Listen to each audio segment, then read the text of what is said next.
우리나라 드라마 중에 세계적으로 널리 알려진 드라마가 있습니다. 이상한 변호사, 우성우인가 우향우인가, 아주 세계적으로 널리 알려진 드라마입니다. 그 드라마에서 고래가 많이 등장하기 때문에 고래에 대한 관심이 많아졌습니다. 대충 고래도 종류가 여러 가지여서 10여 가지로 크게 나눌 수 있습니다. 가장 큰 고래는 대왕고래, 또 범고래, 그 밑에 돌고래, 고래도 크기에 따라서 여러 종류가 있습니다. 돌고래는 태풍이 불면은 태풍이 휩쓸려 내려갑니다. 작은 고래인 셈이지요. 범고래쯤 되면은 태풍이 와도 휩쓸려 가지 않고 물결을 파도를 거슬러 올라갑니다. 대왕고래는 말할 필요가 없지요. 또 고래 밑에 새우가 있습니다. 우리가 지난날에 미국, 일본, 소련 강대국들 틈에서 고래 싸움에 새우 등 터진다, 그 말 많이 했습니다. 우리 한국은 새우고 주위의 강대국들은 고래다. 그래서 고래 싸움에 새우 등 터진다 했는데, 그걸 나라의 경제력, 국력에 비유해서 말하자면은 약소국가는 새우, 또 중진국은 돌고래, 선진국은 이제 범고래, 또 대국이 되면은 이제 대왕고래가 해당됩니다.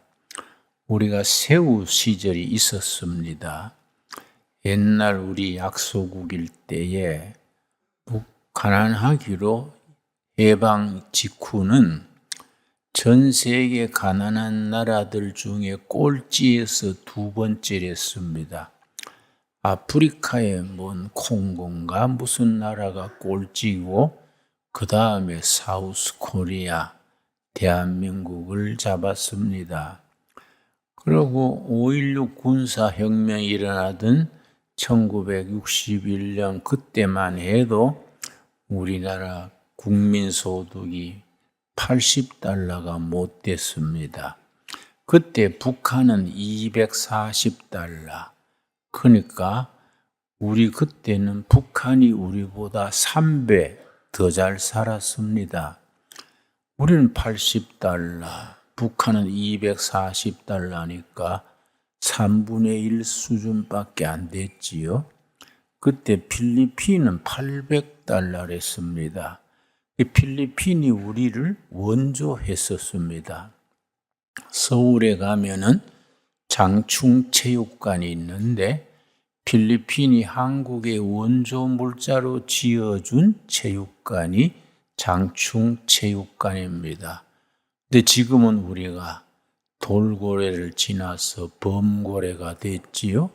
지금 필리핀이 우리한테 많이 배우러 올 뿐 아니라 필리핀에서 대학을 졸업한 후에 우리나라에 막노동자로 오고, 필리핀에서 대학 졸업한 여성들이 우리나라에 파출부로 오고 그런 정도입니다. 새우는 약소국에서 어떻게 돌고래급의 중진국으로 발전했느냐, 그걸 한강의 기적이라 그럽니다. 우리가 2차 대전 이후에 신생 독립국가가 한 120나라가 됩니다. 새로 시작된 나라 120나라 중에서 우리처럼 원조 받던 나라에서 원조 해주는 나라로 그렇게 바뀐 나라는 거의 대한민국이 유일합니다.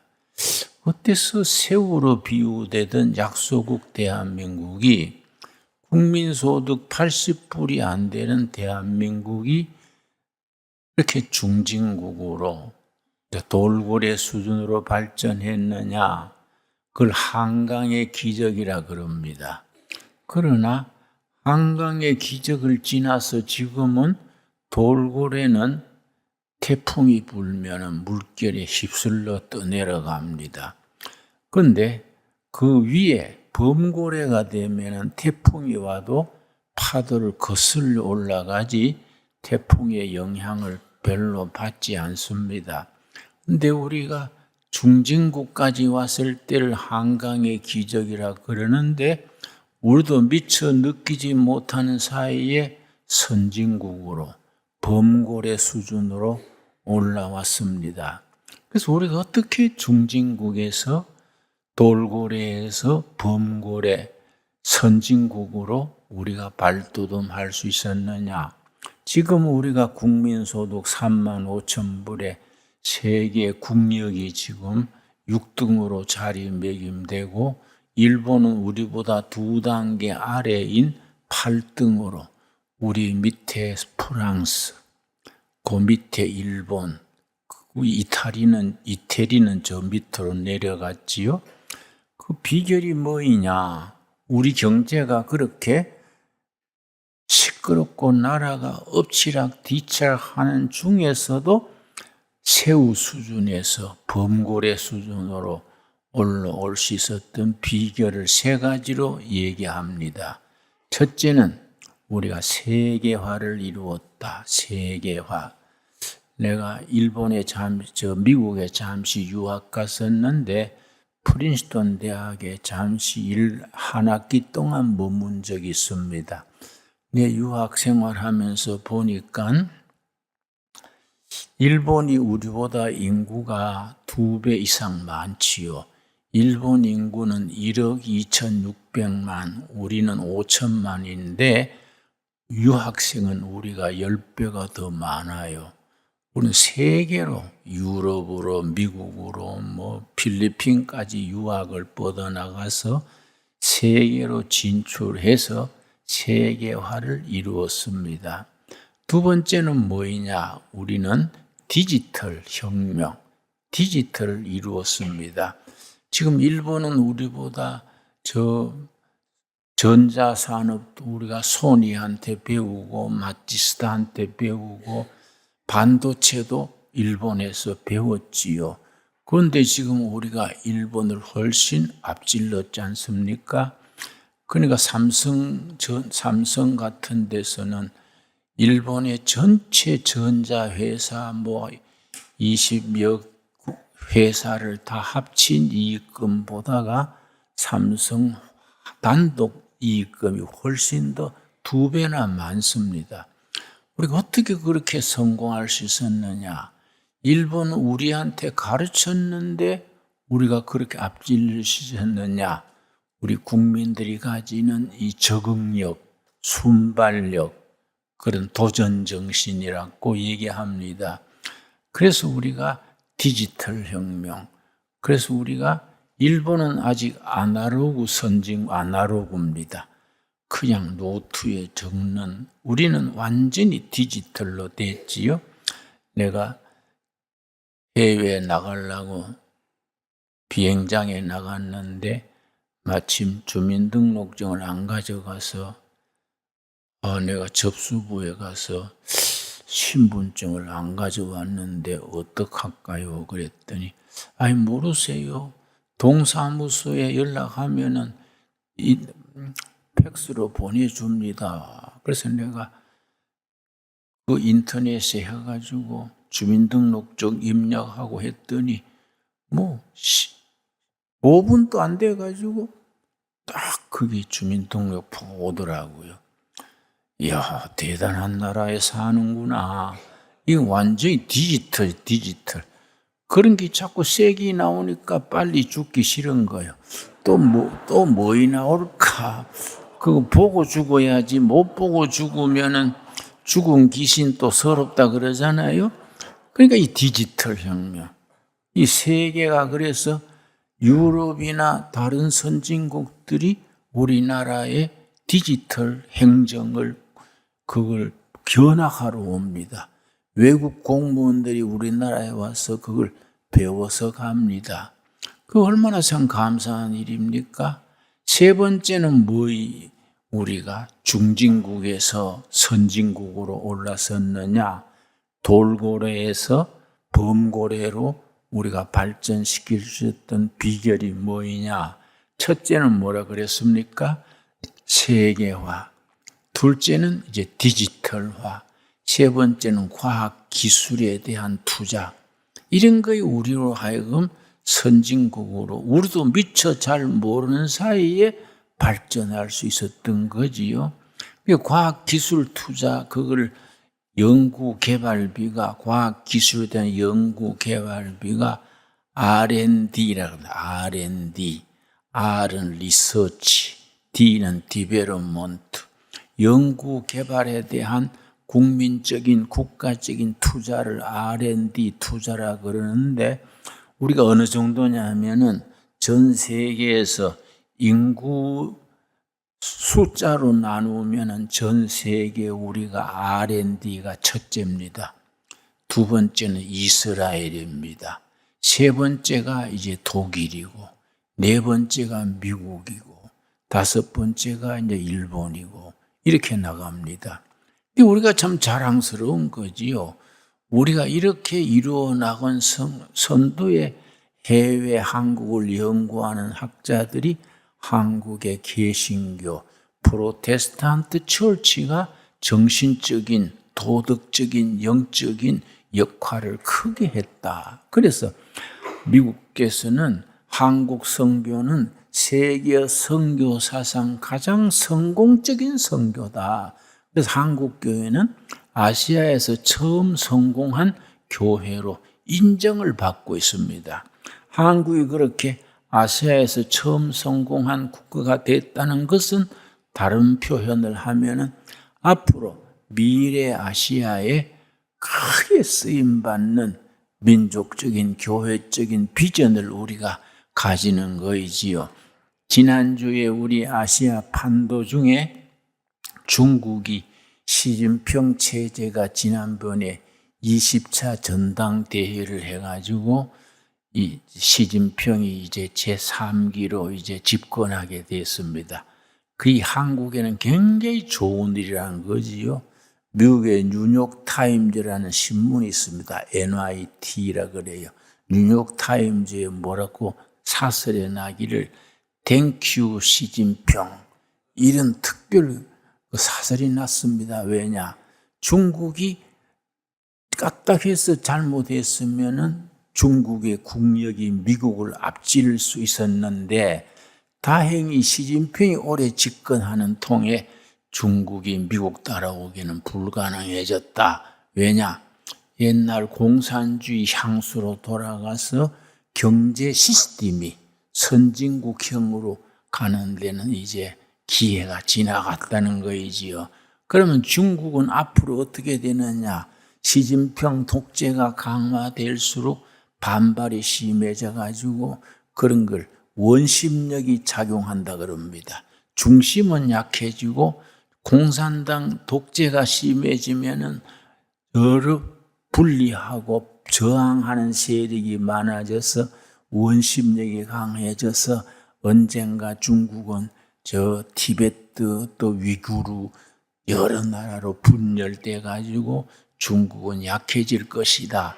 전문가들의 판단입니다. 그렇게 하는데 시진핑 체제가 들어왔기 때문에 미국 쪽은 박수 치는 거야. 땡큐 시진핑. 시진핑이 대중기 고맙다. 그걸로 중국은 깔아앉게 된다. 뭐 그런 얘기지요. 그럼 우리는 통일의 기회가 되는 거이지요. 지금 우크라이나 전쟁으로 러시아가 생각 외로 죽을 쓰고 있습니다. 그러니까 푸틴이 오도 가도 못하고 중간에서 고생하는 거예요. 그러면 이제 마지막 남은 길은 원자 핵무기를 쓴다. 그런데 핵무기를 쓰면 빨리 망하고 안 쓰면 천천히 망하고 푸틴이 나갈 길은 망하는 것밖에 없습니다. 그런데 지금 러시아의 감옥에 있는 사람이 알렉사이 나발로라는 민주투사가 있습니다. 러시아가 민주주의 국가가 돼야 된다. 그래서 유럽식 민주주의 국가를 이루어야 된다. 그걸 계속 주장을 하니까 푸틴이 미워해가지고 독약을 먹게 했는데 빨리 조치해가지고 살아남았어요. 그러고 지금 감옥에 있습니다. 그 사람은 순수 민주주의 주장하는 사람인데 아마 푸틴이 실각하면은 그 사람이 등장을 해서 러시아가 민주주의 국가가 되면은 민주주의 코리아하고 민주주의 러시아가 손잡으면은 우리 경제가 아주 빛을 본다는 겁니다. 시베리아에 우리가 선진국으로 나아가는데 필요한 자원이 5가지입니다. 시베리아야만. 그래서 러시아는 중국이 시베리아 진출하는 것을 싫어하기 때문에 한국과 러시아가 손을 잡고 시베리아를 개발하려 하는데 시베리아에 우리가 선진 강국으로 갈 수 있는 자원 5가지. 목재, 2번째 철강, 3번째는 석유, 가스, 히토류 이런 5가지가 거기에 시베리아에 묻혀 있기 때문에 우리가 시베리아 개발을 잘하면 우리는 세계 선진국으로 또 범고래에서 대왕고래로 뜬다는 겁니다. 오늘은 특별히 우리가 경제에 대한 얘기입니다. 여러분, 내가 왜 이 생각했느냐 하면은 지금 우리나라 경제가 어렵지요. 삼고, 물가 높고, 환율이 높고, 이자가 높고, 삼고라 그럽니다. 물가는 올라가지요. 이자는 올라가지요. 환율은 1,500까지 올라가지요. 하니까 우리나라가 제2 IMF처럼 와가지고 경제가 무너진다. 알만한 사람들이 자꾸 그 얘기를 해요. 그 말이 씨가 된다고 자꾸 그렇게 부정적인 얘기를 하면은 점점 그래 나가는 거입니다. 근데 그거는 옛날 지식인들이나 국민들이 사고방식이 세월에서 떠나서 돌고래 수준에 머물러 있는 거예요. 돌고래 수준은 파도가 치고 태풍이 오면은 물결에 떠내려가는 거이지요. 그건 중진국 시대지요. 그런데 지금 우리가 범고래요, 범고래. 불경기가 오고 파도가 치고 삼고가 오고 해도 우리는 능히 그것을 중심 잡고 이겨나갈 수 있는 국민적인, 민족적인 잠재력이 있는 겁니다. 그걸 믿고 우리가 전진해야지. 아이, 망하겠네. 또 우리가 경제가 무너지겠네. 자꾸 이것을 하면은 자꾸 그 방향으로 나가는 거이지요. 그런데 성경에 예수님이 뭐라고 했습니까? 마태복음 9장 29절 보겠습니다. 마태복음 9장 29절 말씀. 우리의 생각이 경제입니다. 생각. 그 생각하는 대로 나가는 겁니다. 마태복음 9장 29절 말씀. 우리 천천히 찾습니다. 여러분, 성경은 우리 참고서가 아닙니다. 생활의 지침입니다. 지침. 성경 말씀을 마음에 딱 새기고 말씀대로 우리가 전진하는 신앙이라야 되지. 성경 따로 우리 인생 경제 따로 생활 따로 되면 안 되지요. 예수님이 뭐라 그랬습니까? 9장 29절. 이에 예수께서 그들의 눈을 만지시며 이르시되, 그 다음 뭐라 그랬습니까? 너희 믿음대로 되라. 믿음대로 될지어다. 눈먼 봉사들이 눈을 뜬다고 믿어라. 믿음대로 된다. 우리 경제도 파탄난다.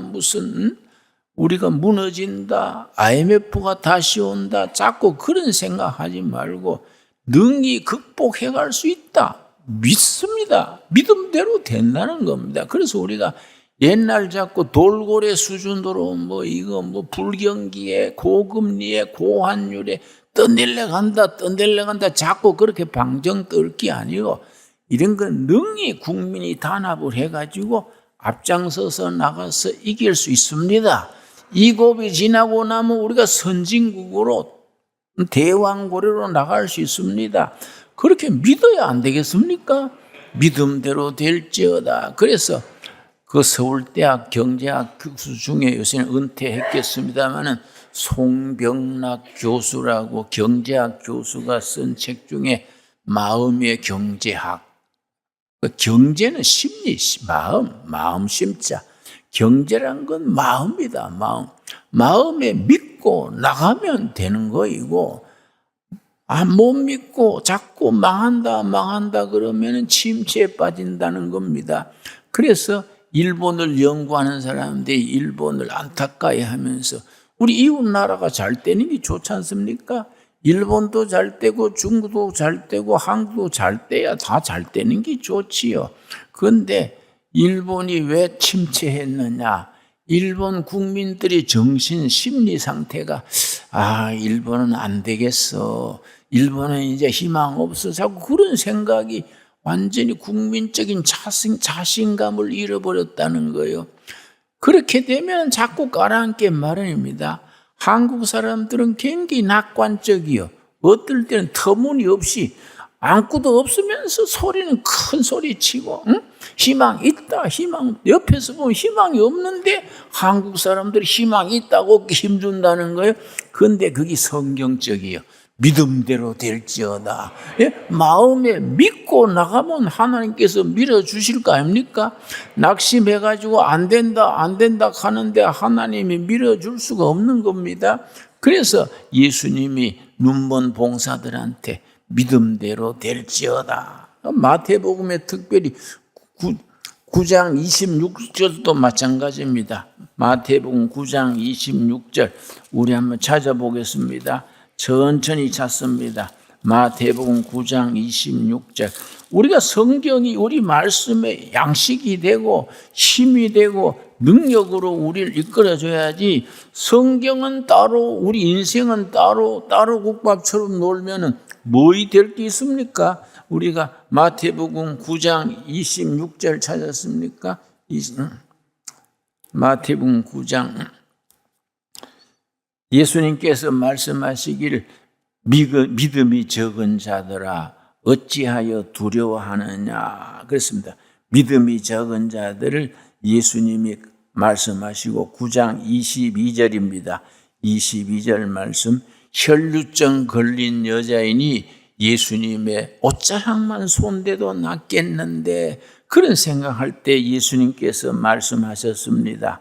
예수께서 돌이켜 그를 보시며 혈루증 걸린 여인, 혈루증 때문에 12년 동안이나 고생하던 그 여인이 세상에서 의사한테 아무런 도움을 받지 못하고 의사한테 제사장한테 아무데도 도움받지 못하고 고통 중에 있었는데 그 여인이 나사렛 예수의 옷자락만 만져도 나을 텐데 이런 지극정성된 마음으로 예수님의 옷을 만졌지요. 22절 뭐라 그랬습니까? 예수께서 돌이켜 그를 보시며 이르시되 가라 안심하라 너 믿음이 너를 구원하였다 하시니 여자가 그 즉시 구원을 받으니라. 뭘로 구원받았다 그랬습니까? 믿음이 구원했다. 믿음대로 된다. 믿음이 너를 구원하였다 하시니 여자가 즉시 구원을 얻으니라. 여러분 성경 말씀이 살아있는 말씀으로 우리 마음속에 역사하시기를 바랍니다. 여러분 오늘 본문 말씀 우리가 레위기 14장 찾겠습니다. 레위기 14장. 나 이런 성경 말씀 읽으면요 민수기입니다. 민수기. 헷갈리네요. 내가 지난주에 좀 병원에 한삼에 있었더니 좀 헷갈립니다. 민수기 12장부터 봅니다. 내가 심장에 들어가는 피가 막혀서 뚫어야 된다 그래서 서울대학 병원에 입원하라 그래서 입원을 했더니 다 조사해 보더니 괜찮대요. 그래서 내가 괜히 오락해가지고 돈만 쓰고 안 그랬으면 그래서 돌팔이가 따로 없네.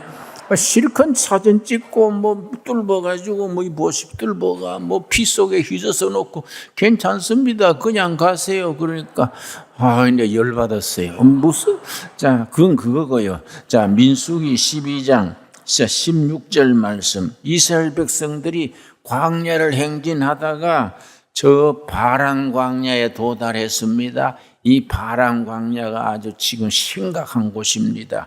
12장 16절.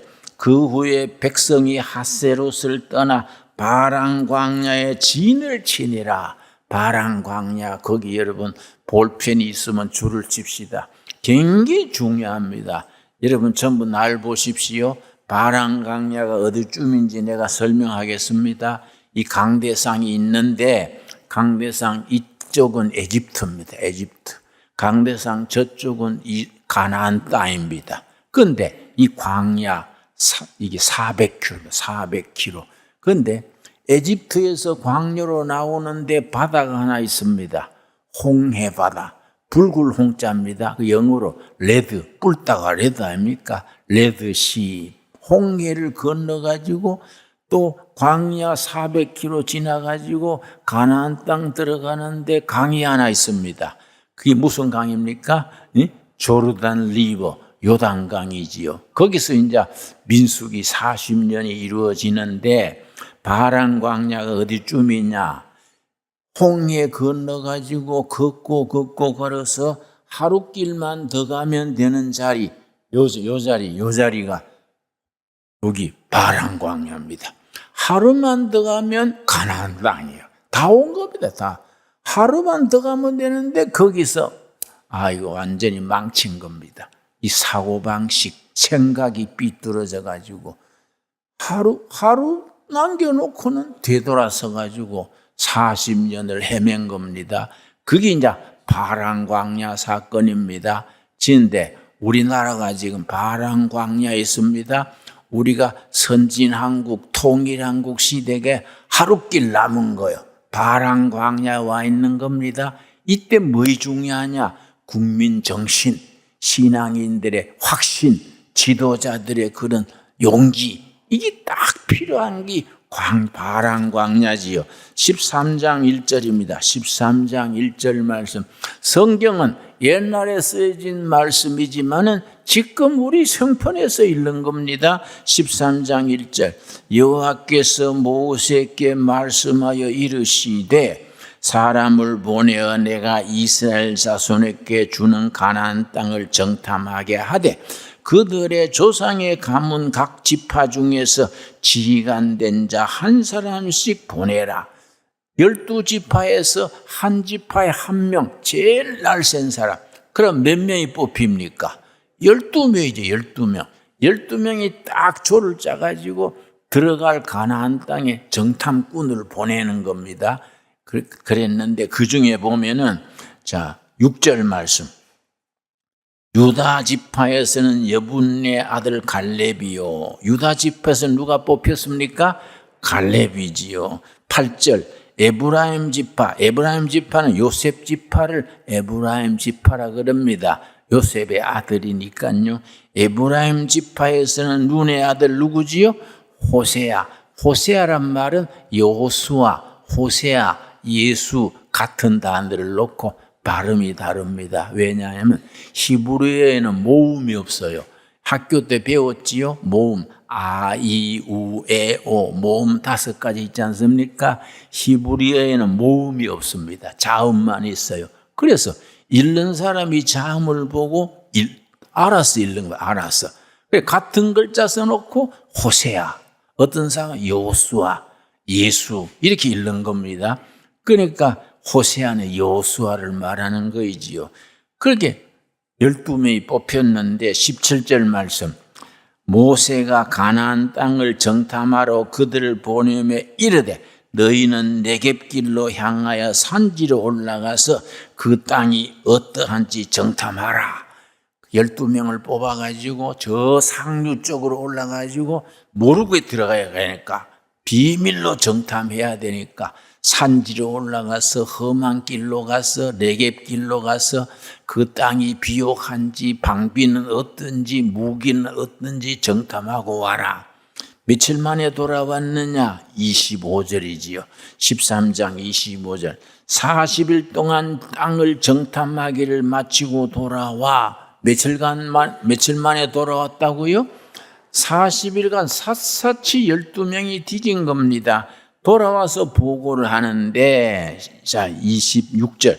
바란 광야 가데스에 이르러 모세와 아론과 이스라엘 자손의 온 회중에게 나와 그들에게 보고하고, 근데 보고하는데 이 문제가 생긴 거예요. 두 패로 딱 갈라진 거예요. 두 패로. 다수, 모조리티, 다수는 가나안 땅엔 형편없다. 부정적인 사고요. 우리나라에 지금 경제가 망가진다. 이래 돼가는 죽도밥도 안 된다. 이런 부정적인 사고예요. 10명이. 다른 2명이 갈렙과 여호수아 2명은 아니다.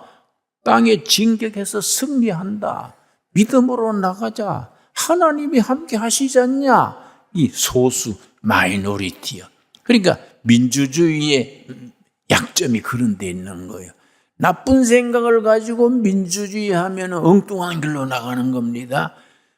좋은 사람들이 뒤로 밀리는 겁니다. 그걸 이제 경계하겠으나 악화가 양화를 구축한다.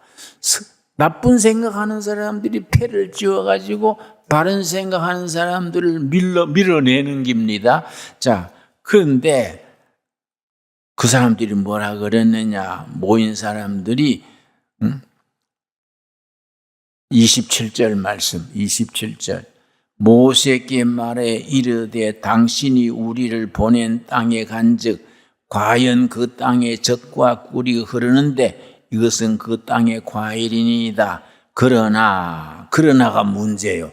뭐 좋았으면 좋은 긴데 그러나 그 땅 거주민은 강하고 성읍은 견고하고 심히 클 뿐 아니라 거기서 안악자손을 보았으며 거기는 무기도 좋고 신체도 크고 우린 들어가면 몰살당합니다. 겁먹은 거예요. 싸워보지도 않고 져버린 겁니다. 그런데 두 사람 갈렙과 여호수아는 다르지요. 30절 말씀. 갈렙이 유다 지파 대표인 갈렙이 모세 앞에서 백성을 조용하게 하고 이르되 우리가 곧 올라가서 그 땅을 취하자 능히 이기리라. 갈렙과 여호수아는 진격합시다. 승리합니다. 그런 겁니다. 그자. 그랬더니 31절 같이 갔던 사람 다른 10명은 뭐라 하느냐. 31절이 중요한 겁니다. 내가 안타깝게 생각하는 것은 대한민국 인구가 지금 5,100만인데 5,100만 중에 이 다른 10명처럼 생각하는 사람이 너무 많아요. 매스컴에 신문에 텔레비에 자꾸 그런 식으로 발언하고 방송하고 하니까 국민 정신이 점점 가라앉는 겁니다. 안 된다 정신은. 안 되겠는데 될까?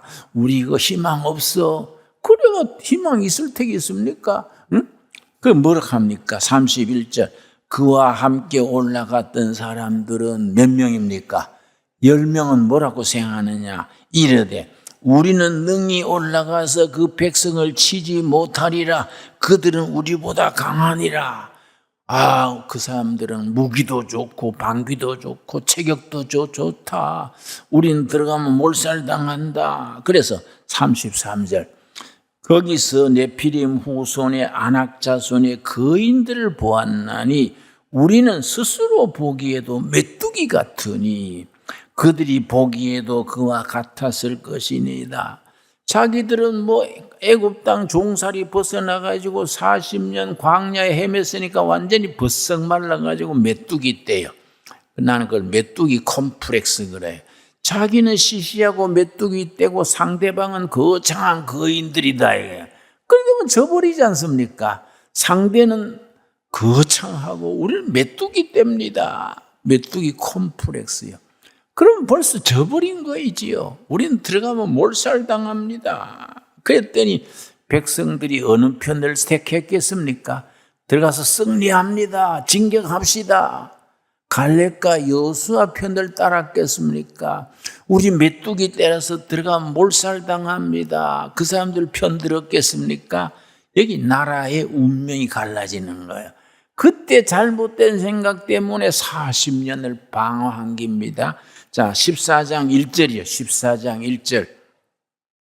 온 회중이 소리를 높여 부르짖으며 백성이 밤새도록 통곡하였더라. 여러분, 철학기도 한 게 아니고, 아이고 망했네, 아이고 망했네, 우리는 메뚜기고 상대방은 거인들이란다, 아이고 망했네, 망했네.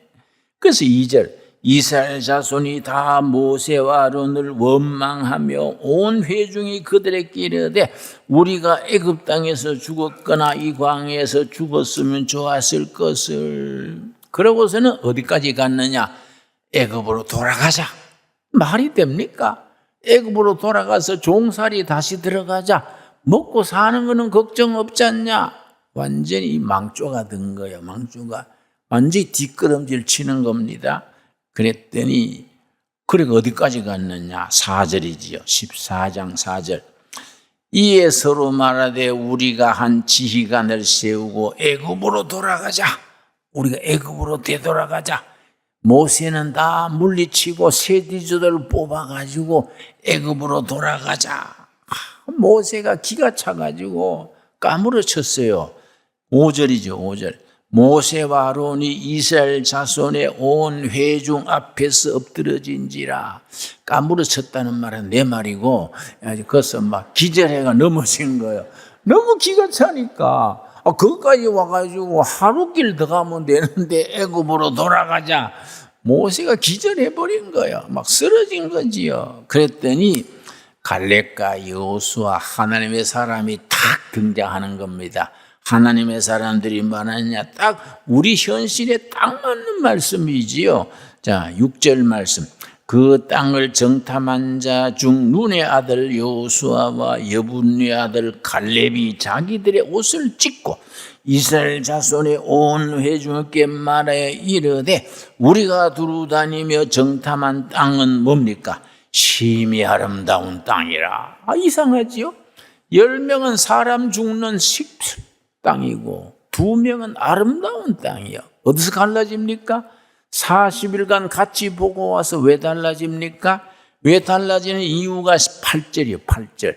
8절 때문에 갈라지는 겁니다. 그래서 우리 시대의 이 크리스찬들이 거듭난 성도들이 중요한 것이 그 두 사람, 민족의 운명, 교회의 운명을 결정하는 두 사람인 거지요. 8절. 여호와께서 우리를 기뻐하시면, 여러분 거기에 줄을 칩시다.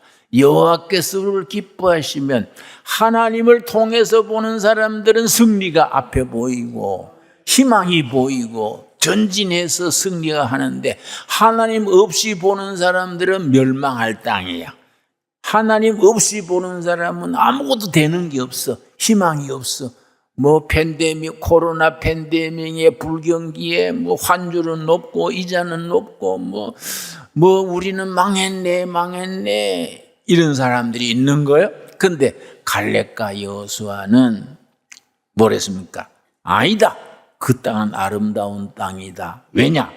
여호와께서 우리를 기뻐하시고 밀어준다. 우리를 기뻐하시면 우리를 그 땅으로 인도하여 들이시고 그 땅을 우리에게 주시리라. 이는 과연 젖과 꿀이 흐르는 땅이니라. 여러분, 젖과 꿀이 흐르는 땅이니라. 하나님이 약속의 땅, 약속의 땅. 그 땅에는 젖이 흐르고 꿀이 흐르는 복지다야. 뭘로 그걸 봅니까? 믿음의 눈으로. 믿음으로 젖과 꿀이 흐르는 땅을 보는 거이고, 믿음이 없는 자들은 망할 땅이에요. 자, 그런데 백성들이 막 어떻게 했느냐? 갈렙과 여호수아를 돌로 치려는 거예요. 안 되는 소리 한다고. 다 같이 망하자 하는 거구나. 역적이다. 돌로 치려고 그러는 거지요. 그때 하나님이 뭐라 그랬습니까? 26절에서 28절 오늘의 본문 말씀입니다. 오늘 우리에게 주시는 살아계신 하나님의 살아있는 말씀으로 받아야 됩니다. 26절 여호와께서 모세와 아론에게 말씀하여 이르시되 나를 원망하는 악한 회중에게 내가 어느 때까지 참으랴. 이스라엘 자손이 나를 향하여 원망하는 바 그 원망하는 말을 내가 들었노라. 안 된다, 망했다, 이렇게 하는 백성, 애굽으로 돌아가자, 과거로 돌아가자, 그 말을 내가 들었다. 그리고 28절이 결론이지요. 민수기 14장 28절은 민수기 전체의 핵심이 되는 말씀입니다. 이런 말씀이 우리 마음에 딱 새겨져야 됩니다. 그래야 이 세상에 개척해 나가는 담대한 신앙인이 되는 겁니다. 28절 그들에게 이르기를 여호와의 말씀에 내 삶을 두고 맹세하노라. 너희 말이 내 귀에 들린 대로 내가 너희에게 행하리라. 너희 말이 내 귀에 들리는 대로 해주겠다. 망했다 그러면 그래 너는 망하는 게 소원이냐? 망하게 해주고 승리한다 승리한다는 말이 내 귀에 들리면 승리하게 해주겠다. 그런데 이스라엘 백성들이 밤새 통곡하면서 뭐라 그랬습니까? 아이고 망했네, 아이고 망했네, 애굽으로 돌아가자. 그 말이 하나님께 기어 들어갔으니까 그래?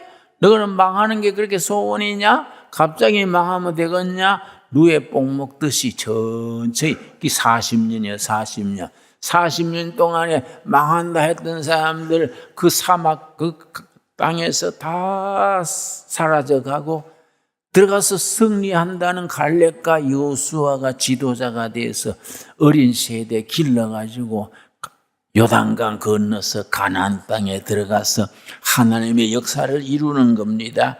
너희 말이 내 귀에 들리는 대로, 너희 꿈꾸는 것이 내 귀에 들리는 대로, 너희 기도하는 바가 내 귀에 들리는 대로 내가 행해 주겠다. 너희 말이 내 귀에 들리는 대로 내가 행하겠다. 이것이 신앙의 결론입니다. 우리의 기도하는 것, 말하는 것, 꿈꾸는 것, 대화하는 것, 바라는 것, 그것을 하나님이 보시고 내가 그렇게 해주겠다. 여러분 아멘으로 받을 수 있게 되기 바랍니다. 28절 우리 소리 내서 어깨 펴고 한번 같이 읽겠습니다. 시작. 그들에게 이르기를 여호와의 말씀에 내 삶을 두고 맹세하느니라. 너희 말이 내 귀에 들린 대로 내가 너에게 행하리라. 여러분 아멘 하시지요? 우리 주위에서 안 되겠어, 나라가 힘들겠어 하거들라 정식으로 말씀하십시오. 그래 말씀하지 마세요. 그 말이 하늘에 올라갑니다. 하나님이 듣고 그래 해줍니다. 말이 팔자입니다. 팔자는 말로서 이루어가는 겁니다. 승리합니다. 전진합시다. 우리는 통일한국을 이뤄가지고 세계 빛나는 나라로 나가게 될 줄로 믿습니다. 믿음대로 될지어다. 믿음대로 될지어다. 믿음대로 된다 했습니다. 말하는 것, 꿈꾸는 것, 기도하는 내 귀에 들리는 대로 행하리라. 오늘 우리에게 주시는 살아계신 하나님의 살아있는 말씀으로 우리가 받을 수 있게 되기 바랍니다. 기도하겠습니다. 하나님 감사합니다. 우리의 말하는 것, 기도하는 것, 꿈꾸는 것, 하나님 앞에 아뢰는 것을 하나님이 들으시고 그대로 이루어 주시리라. 아멘. 믿습니다. 우리 앞에 젖과 꿀이 흐르는 약속의 땅을 바라봅니다. 통일 한국 시대, 강력한 한국 시대, 참 튼튼한 교회, 행복한 국민, 부강한 대한민국을 바라보고 전진하는 가나안 땅으로 나아가는 우리들이 되게 하여 주시옵소서. 너희 말이, 너희 기도가, 너희 대화 꿈꾸는 것이 내 귀에 들린 대로 행하리라. 아멘. 우리가 그렇게 갈렙과 여호수아의 뒤를 이어가게 하여 주시옵소서. 예수님 이름 받들어 기도드렸사옵나이다. 아멘.